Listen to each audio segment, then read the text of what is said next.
Hi, this is Brad Jersak, and today I'm hosting an IRPJ interview with my colleague, Dr. David Moore. We teach together at St. Stephen's University in Canada, but he's actually based in California.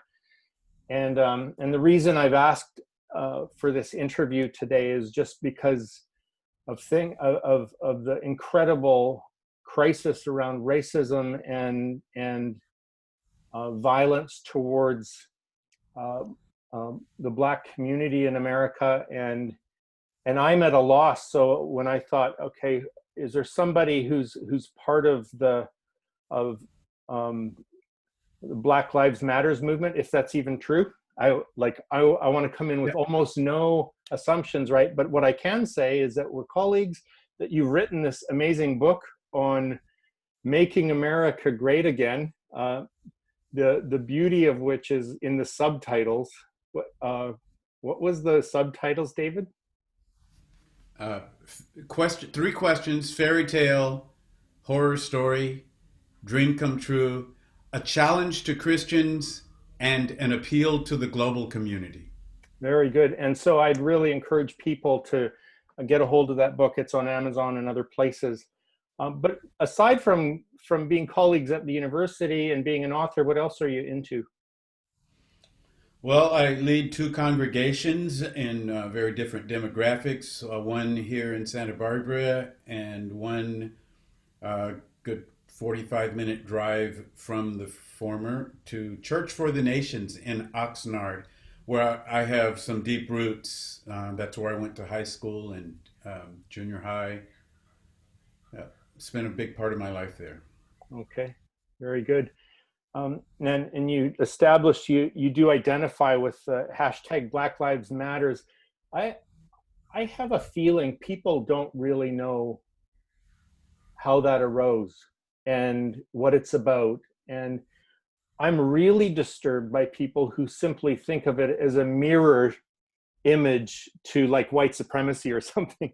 And Yeah. I know that's not true. And I want to give you a chance here to set that straight. What is that all about? How did it come to be?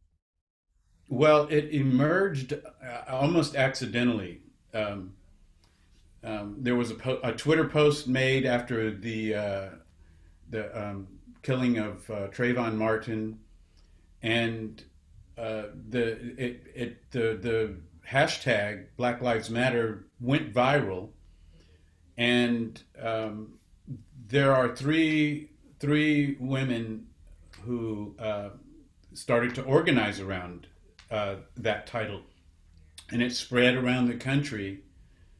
I see it as the contemporary version of the freedom movement, led by the Black Panthers, and the civil rights movement, led most notably by Martin Luther King. Um, it's more inclusive, though. I mean, those. I mean, Black Lives Matter was founded by three queer women. It's a very different look from the civil rights movement, which was, black males, Christian black males, pretty much controlled, the image and pretty much all the activities. So this is evolution as far as I'm concerned, and very needed. So do you see them have what would be their goals? What would be what are they promoting and hoping for, narrowly or broadly? What are we meant to listen to here? I think the appeal is always for justice. The demand is always for justice, and also for an accounting for white supremacy. Okay. Yeah.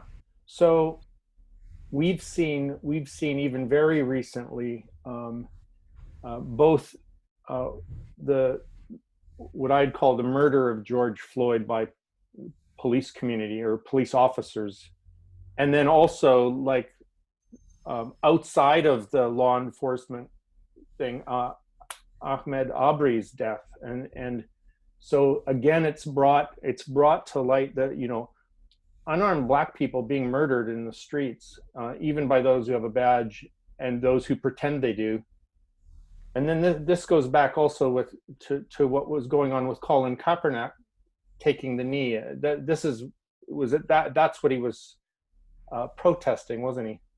Yes. Yeah.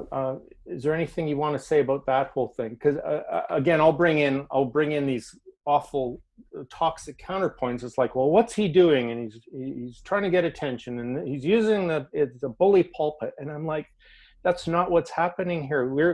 There was a many young black men, especially, but being killed in a whole series of, and it's like it's risen up again, hasn't it? And Yeah, it has risen up again only because of a video recording, because it never subsided. right, And right. uh, African Americans deal with this hostility on a daily basis. I mean, today's Friday. There's really nothing different except for the fact that Monday people had video cameras, had phone cameras, and captured that encounter, or else we probably wouldn't know anything about it. But our neighborhoods, especially where there's a concentration of African Americans, tend to be under siege, and a lot of that siege is law enforcement. And I know it's easy to think of our neighborhoods as being especially violent because our young men especially kill one another so much. But they don't manufacture guns. They don't ship guns. Uh, some of those guns come from places where guns are worshipped and then sold at a profit. Taking advantage of desperate people, because that's what they are. I mean, these are people who don't see themselves having a future, and so they're fighting for turf. Fighting for definition of their identities, and so basically, it's almost like drugs. I mean, you might remember back in the '80s there was a crack epidemic, but the drugs were being channeled. It's been proven now that the government was involved in funneling those drugs into the black community. So there is both an active and a passive effort towards ethnic cleansing. There's a term that I use pretty often called a disorder of territoriality, where whites feel like they have the title to every location. And to see a black person anywhere, standing in line at the bank or the ATM or buying groceries or in a library, being accepted in a university and trying to study there, wherever black people are, they know they are seen as interlopers. We know that we are seen as trespassers wherever we go in America. Wow. I mean, that's really gruesome. And I've noticed this too in terms of I can go into a restaurant or a church or wherever, and I don't have to think about whether I'm welcome. It's not even a conscious thought normally. Um, and yet, if I go into a pub or whatever with a black friend, they're put in a state of hypervigilance because of exactly what you're talking about. Have you experienced that? Oh, yeah, all the time. It's the And in fact, aquarium that you live in.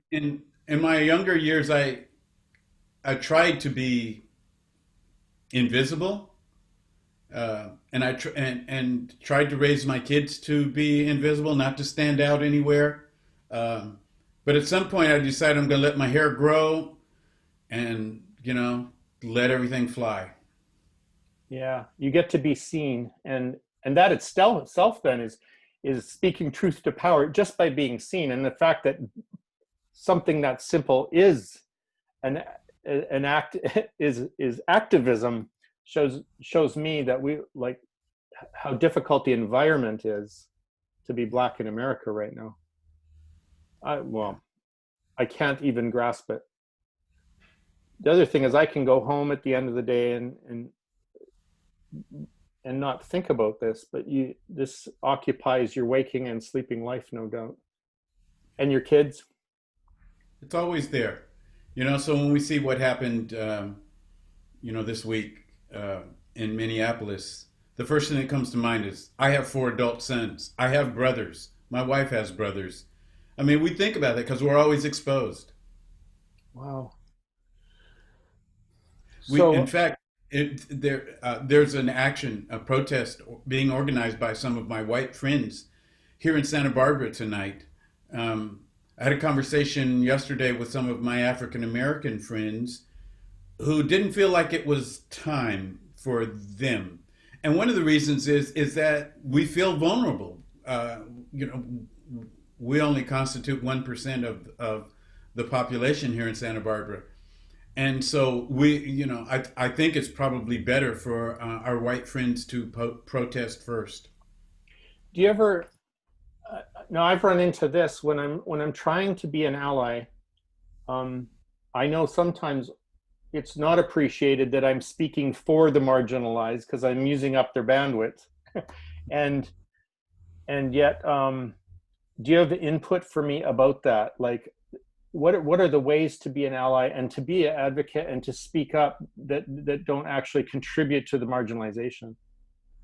Well, you're using the bandwidth, but you used from the outset. You used the bandwidth to promote my book, so that's kind of like a partnership Yeah. uh, to elevate a voice in your circles. Yeah. Okay. Yeah. Maybe, and that's a way that I, without displacing you from your stage or whatever.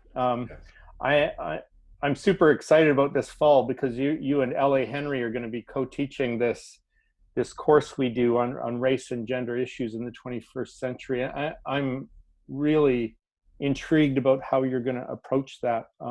And so if I were sitting in, I may get to sit in.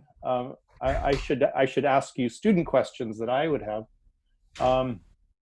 One of them would be like, how do you view the riots right now in Minneapolis, and how should I be perceiving this? Because that too can then just be a way of nullifying that there's a justice problem. Yeah. Um, a couple of thoughts on that. Um, that first of all, uh, people say that that's wrong. Yesterday, for a few minutes, I didn't follow it for long, but I watched the coverage of the riots in Minneapolis. My wife and I, and um, we watched the feed, the comments that went along with the images. And most of the people commenting were white, and they were complaining and they were criticizing. Rarely would anybody just say, "What's going on?" There was no reflection, only judgment, Okay, yeah. and that divides us because it speaks to the arrogance of white supremacy. This, the presumption of knowledge, and the presumption that they're able to prescribe solutions better than we can for ourselves. I have an encyclopedia in some two-volume set, the Encyclopedia of Race Riots in America, going back 300 years, and most of those riots were led by whites against people of color. It's not until the 60s that things change, where black people feel sufficiently emboldened to stand up to the terror. It's domestic terrorism that we've been dealing with our whole life. When you see protesters they're called protesters, going to state government centers to protest the sheltering in place orders, the lockdowns. When you see that and they're carrying automatic weapons and grenade launchers and things like that, that's domestic terrorism. They are saying, we showed up to let you know that we are packing and we demand that we have our way. We all know that if a group of the Black Panthers tried that one time and ended up getting arrested. Black people are not going to gathered to, at a government center with a bunch of high-powered weapons. So what we're looking at here is in Minneapolis, these riots. We're looking at a reaction to the riots that happened against us and continue to happen against us. This land that we live on was looted. The resources in this land are the result of looting and rioting against the original inhabitants of the land and the enslavement of African peoples. So to criticize one and not criticize the other is disingenuous. To say this is wrong, never saying that was wrong, is problematic. And asymmetric, like it's sort of like one of the critiques I heard at the last election, between candidates. Well, they're both bad. And then I think it was Navarro who said, okay, we're comparing strep throat with leukemia here, so it's not just like, well, there's some rotten apples on both sides. There's an asymmetry to this that seems like so obvious to me. Thank you. Yeah, is it? So I'm warm about that. You think I could be seeing the truth? Thank you for that. I can't remember recently using the term asymmetrical, but I'm going to employ that more frequently in this moment. Yeah.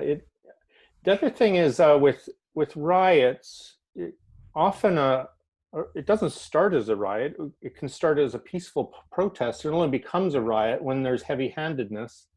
I know that. Yeah, when there's escalation. Yeah, I think that's an issue with police culture. That my friend Jamie Winship, I talked to him yesterday. He was formerly a police officer in Washington D.C. metro area, and he said this is a big problem in the training. There's escalation rather than de-escalation in the culture, and the bravado and all of that stuff, and it just. And I compare that with the tiki torch thing, and I'm like, we're not looking at the same thing, people. So, yeah. Okay. So what happens though, for me, my temptation is, let's say I'm kind of have some violence in my heart, and I'm, as a Christ follower, I'm trying to deal with the violence in my heart as somebody who was bullied growing up. And when I see what I perceive as bullying, my temptation is to switch sides without switching spirits. And so now I just want to go bully the bullies, and I want to hate. So I'm not being freed from hatred, and that's where, like, listening to sermons by Martin Luther King Jr. are so convicting to me. It feels like he warns me away from becoming the monster that I hate. How do you deal with that? Because for me, it's so secondary in some ways, and I don't have skin in the game, so to speak. Yeah. How do you avoid becoming the monster in opposing? Well, I think I probably enjoy an advantage, possibly that you could benefit from it, that you don't have, and that is I have some deep relationships that ground me. Spiritual African American academics. Mm. We surround one another. We talk to one another, and we keep one another sane, and from going off the deep end. Okay, so there's a kind of interdependence. There is. It's a fraternity, and when I say fraternity, a fraternity/sorority. Yeah, that keeps you grounded. That's so. What kind of things would you say to one another that do that? Like, let's say this week, and there's a lot of emotions running high, but you reach out to one of your friends. What are you going to say or hear in that conversation that keeps you sane? Yeah, it's a really broad conversation all the time. There are always multiple things happening. We know that the way that the coronavirus has been dealt with in our country feels like ethnic cleansing to us. you know, we are dying at a much more rapid rate. Um, and so this is like the context of everything we're talking about. You know, facing the fact that our country wants, you know, I talked about the disorder of territoriality, that our country just doesn't is uncomfortable with us being present, especially males, it seems, but in you know, people of color in general, we feel very unwelcome, and so when I talk with my colleagues, we are instantly welcome in one another's presence. We rejoice over hearing one another's voices. There's not a lot of minutia to work our way through to get to the subject. We can continue the conversation next week that we started this week, that kind of thing. That's fascinating because that's been my experience with 12-step recovery as well. That you've got, Oh, let's it's say, like that. yeah, you've got AA people getting together, and even when they don't propose solutions, the fact of belonging and being able to share without all those filters generates hope. And so there is kind of a parallel there, hey? Yeah. Okay.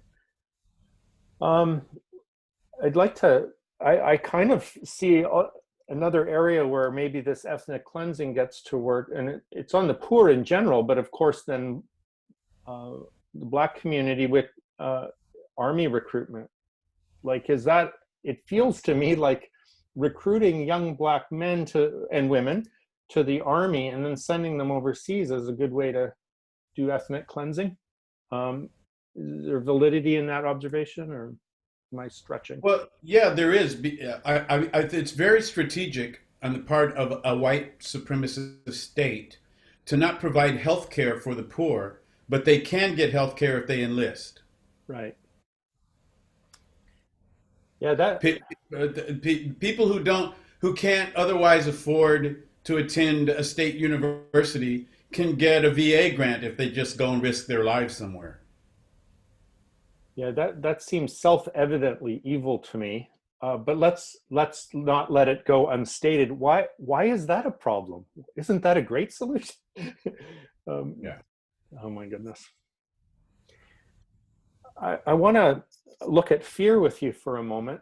I'm thinking about the underlying fears that drive white supremacists. I'm thinking about the fears that the Black community has to has to deal with all the time. And you've already alluded to some of it, but so can you just speak to that a little bit about how the role of fear in all of this and the way it polarizes and escalates? Well, I think that there's a fear. Someone mentioned to me just earlier today how the story in the book of Exodus in the Bible of the Pharaoh calling for the deaths of all of the male babies. Um, they didn't want to get outnumbered. They knew that it was an unjust society that did not provide opportunity for the Hebrew people, and so they decided, you know, we'll just kill them before they can get started.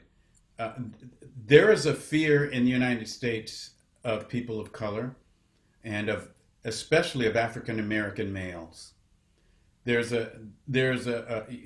probably saw the story of a woman by the name of Amy Cooper was out with her dog in a park earlier this week, Yeah. and you know there was an African American man, Christian Cooper. They have the same last name.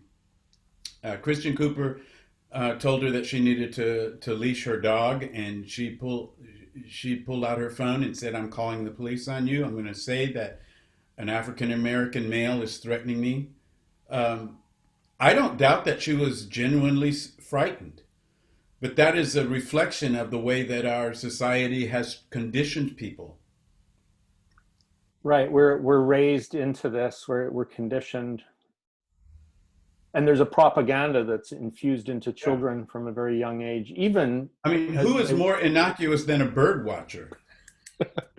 it had escaped me that they had the same last name too. That that's a fascinating sidelight.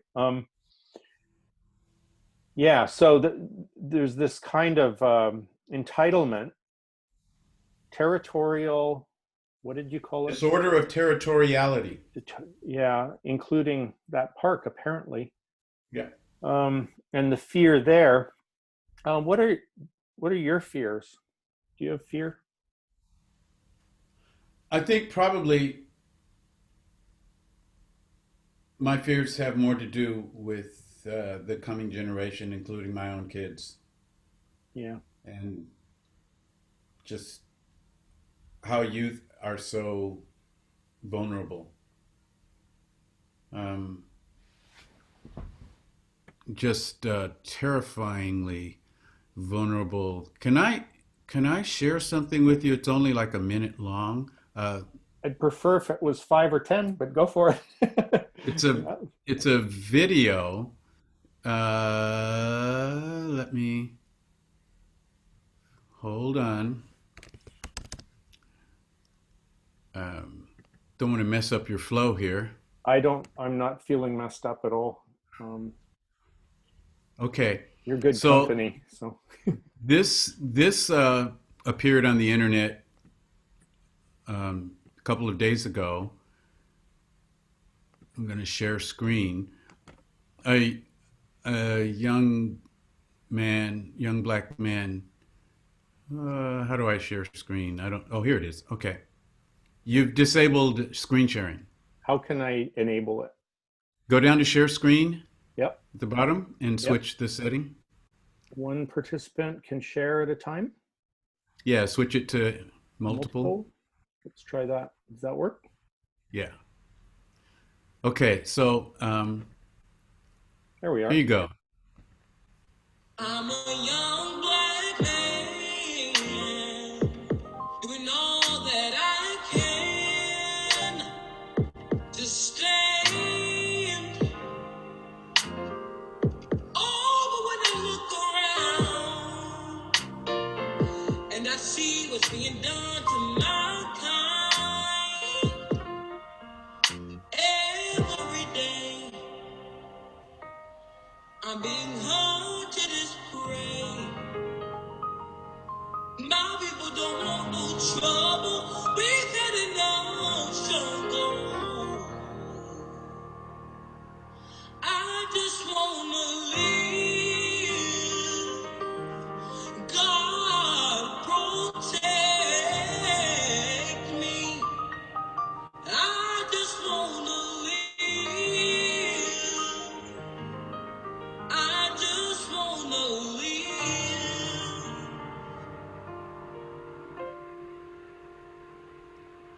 Wow. Wow. Yeah, so that was floating around for a couple of days, and he actually sang it a cappella, and my son Jared uh, found it and put the music tracks to it. I mean that. So there's the heart cry, and if we could hear that and see that in people, it's he had the intelligence T-shirt on too, and just the assumptions about the assumptions like, oh my goodness, an intelligent young black man. What a rarity. No, like that's the kind of stupidity out there, right?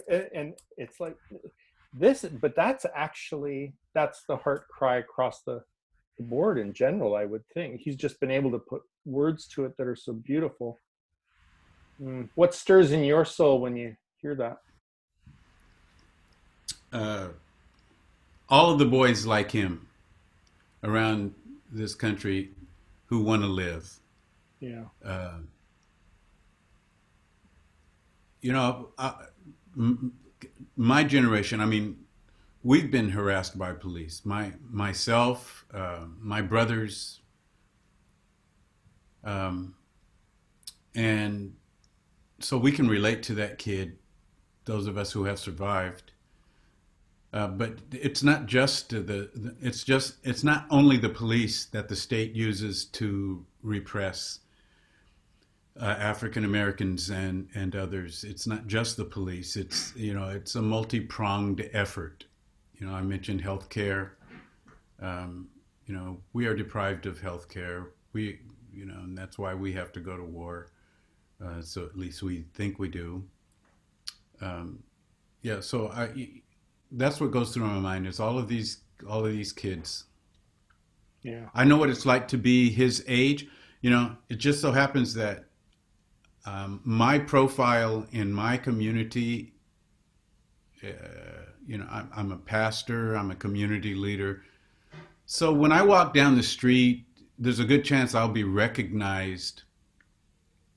But for the local college student, African American college student, um, I have a friend who is a police chief, and she was the chief of the department in Oxnard, where our other church is.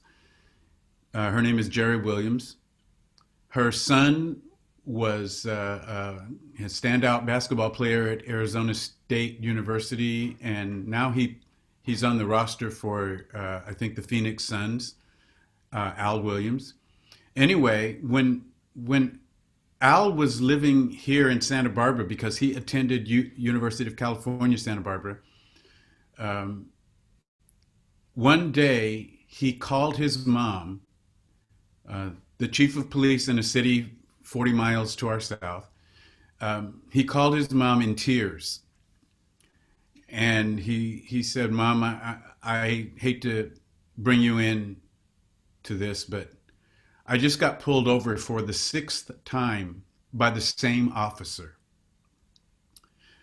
And so she dealt with it by calling her counterpart, the chief of police in our city, who's a different one from the one that's here now, and it got resolved.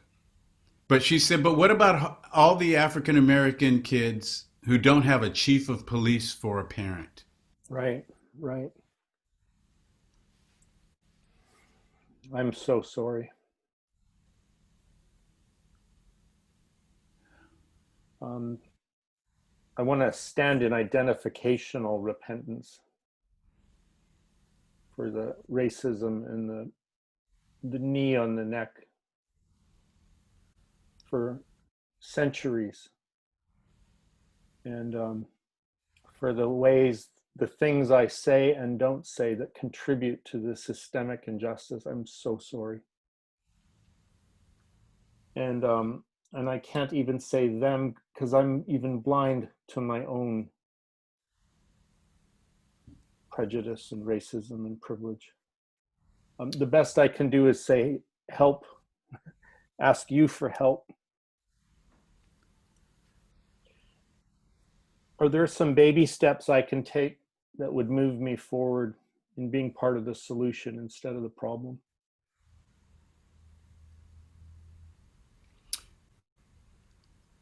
Speak up and act up as much as you can. Never see yourself as being, when you speak up and act up, don't see yourself as being extreme, uh, but as righting historic wrongs. Mm, And you will stand out when you do that, because otherwise you're going to live in the flow of the past. Yeah. yeah.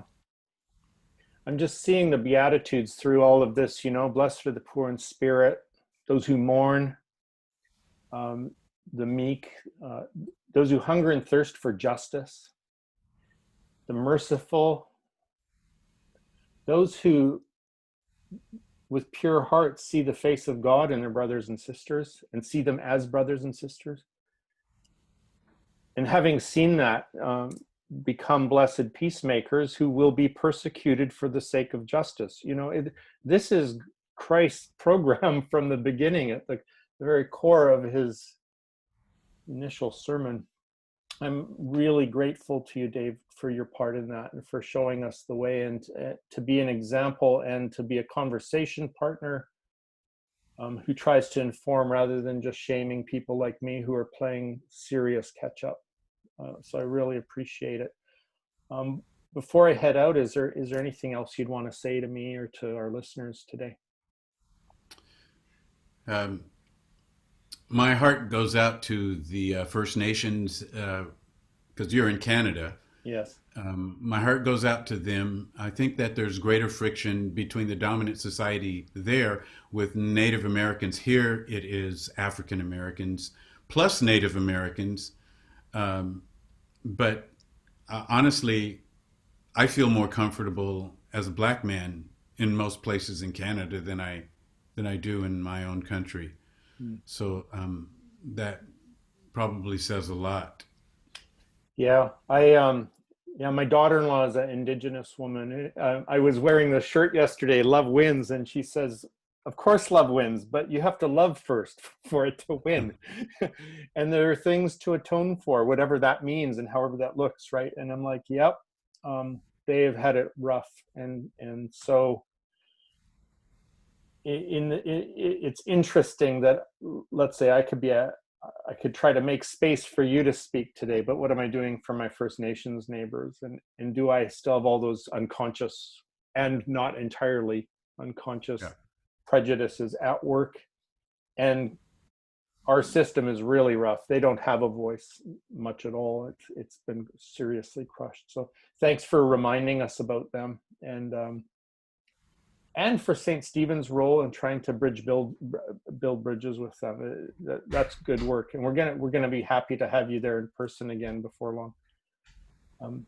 So once again, thank you for this time. I know it's been a busy week for you, and there's a lot going on a lot in your heart. So that you would make space for this really is honoring. Thank you. Of course. Thanks for calling, Brad. My pleasure.